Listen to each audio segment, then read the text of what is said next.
साथियों, आज का जो टॉपिक है वो हमारा ये है कि अनसिक्योर्ड लोन में बैंक या एनबीएफसी क्या कार्रवाई कर सकते हैं। आपने लोन लिया, जब तक आपकी स्थिति थी आपने चुकाया, बीच में स्थितियां ऐसी खराब हुई कि आप लोन भर ही नहीं पा रहे हो। ऐसी स्थितियां पैदा हो गई कि एक लोन लेके दूसरा लोन, दूसरा लेके तीसरा लोन। अब कहीं से व्यवस्था नहीं है कि लोन का भुगतान कैसे करें। तो अनसिक्योर्ड लोन के मैटर में बैंक या एनबीएफसी क्या कानूनी कार्रवाई कर सकती है, उसकी जानकारी हम आपको दे रहे हैं।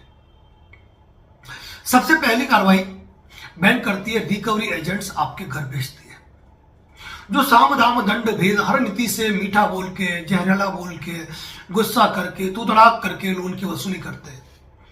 लेकिन यूट्यूब चैनल पर कुछ योद्धा आ चुके हैं हमारी तरह, जो आपके अधिकारों के बारे में इतनी सशक्त बात करते हैं कि आप एक्सपर्ट हो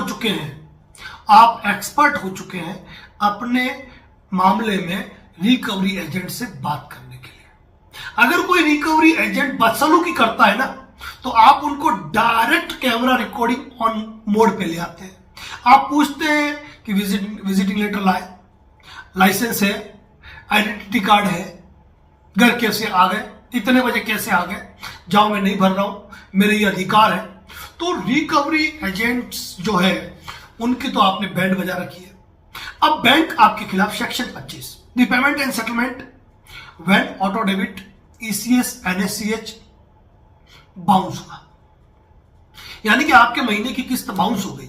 अब मान लीजिए आपके महीने की किस्त 5 अक्टूबर को बाउंस हो गई, तो सबसे पहले आपको लीगल नोटिस देना पड़ेगा उनको 5 नवंबर से पहले, यानी कि 30 दिन के भीतर नोटिस देना पड़ेगा, चाहे चेक बाउंस हो चाहे ईसीएस बाउंस हो। 30 दिन के अंदर नोटिस देके 15 दिन के अंदर आपको मौका दिया जाएगा पैसा दे दो। अगर आपको सेक्शन 25 का नोटिस आया ना, तो आप पेमेंट जब करें तो उसकी डीडी बना दें या ऑनलाइन कंपनी को ट्रांसफर करके उसका स्क्रीनशॉट जो है वह ले ले और बैंक को लीगल नोटिस का रिप्लाई दे कि आपके सेक्शन 25 का नोटिस, जो मेरी ईएमआई इस तारीख को बाउंस हुई, जिसके बारे में मुझे नोटिस प्राप्त हुआ, उसका भुगतान मेरे द्वारा आपको इस तारीख को नोटिस की पालना में कर दिया है, जो आपको सूचित किया जा रहा है। यानी कि वो नोटिस खत्म हो गया। आपने अगर नोटिस में ये नोटिस का रिप्लाई नहीं दिया होता, हवाला नहीं दिया होता और यूं ही जमा करा दिया, तो हो सकता है आपके खिलाफ वो सेक्शन 25 का केस फाइल कर देते। और जब आप कोर्ट में जाते कहते साहब मैंने जमा करा दिया, तो वो कहते हैं कि ये तो बाद की ईएमआई जमा कराई है या पहले की ईएमआई जमा कराई है, हमारे नोटिस वाली नहीं कराई है।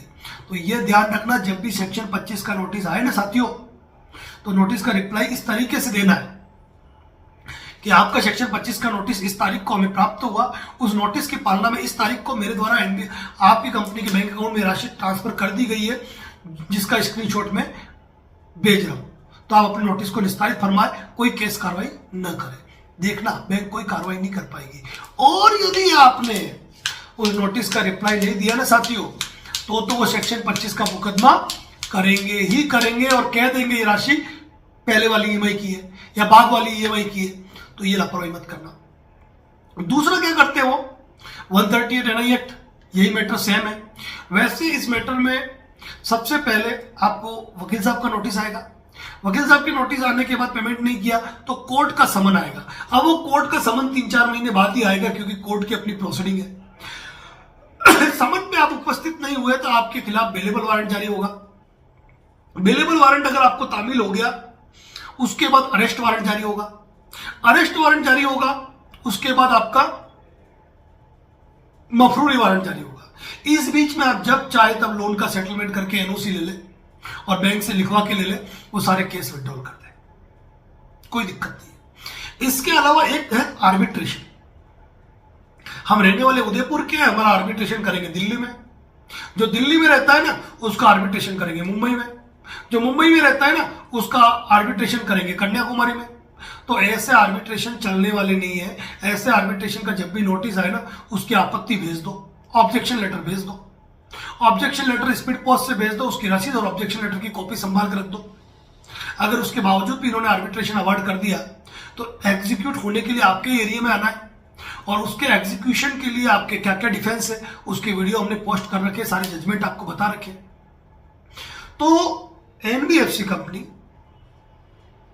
अनसिक्योर्ड लोन के मैटर में सेक्शन 25 की कार्रवाई, 138 एनआई एक्ट की कार्रवाई, आर्बिट्रेशन मैटर की कार्रवाई और चौथा है सिविल रिकवरी केस जो लगभग बैंकें नहीं करती है।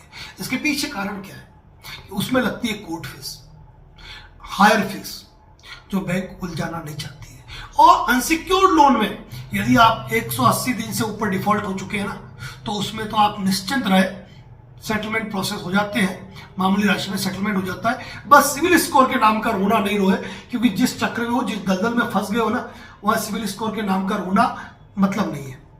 साथ ही इसी प्रकार के लीगल अपडेट, कानूनी जानकारी हमारे चैनल पर दी जाती है। चैनल पर नए तो चैनल को सब्सक्राइब करें और आपके मन में कोई भी क्वेरी है, कोई भी सवाल है, तो इस चैनल को विजिट जरूर कर लीजिए। हर सवाल का जवाब इस चैनल पर पोस्ट है। आपको कॉल बुक करने की आवश्यकता ही नहीं है, हमें फोन करने की आवश्यकता ही नहीं है। इसके बावजूद यदि आप हमें फोन पर बात करना चाहते हैं तो जो नंबर डिस्प्ले पे दिख रहा है ना, आप कॉल बुक टेक्स्ट मैसेज कर दीजिए, आपका कॉल बुक होगा, आपको फोन आ जाएगा। क्योंकि जब कॉल बुक होने पर फोन आता है ना, तो वहां घंटे घंटे पर बात चलती है, पूरी बातों को समझना पड़ता है, आपके डॉक्यूमेंट्स को देखने पड़ते हैं, सजेशन देना पड़ता है। उसके बाद 2 दिन बाद, 4 दिन बाद, 8 दिन बाद, 15 दिन बाद, महीने, 2 महीने बाद, 3 महीने बाद, जब भी आपको उसी लोन के मैटर में कोई इश्यू होता है ना, आप वापस फोन करते हो। तो उसके लिए कीमती समय निकालकर, अपने सारे काम छोड़कर, तसल्ली से आपकी बात को सुनकर हमें नोट डाउन करना पड़ता है और नोट डाउन के आधार पर ही सजेशन दिए जाते हैं।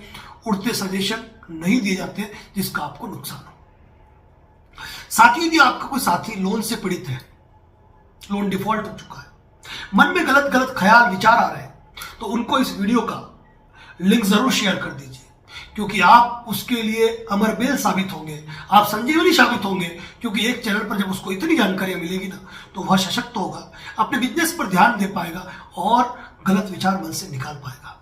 धन्यवाद साथियों, बने रहिए इसी चैनल पर इसी प्रकार के अपडेट के लिए। धन्यवाद। जय हिंद, जय भारत, जय मेवाड़।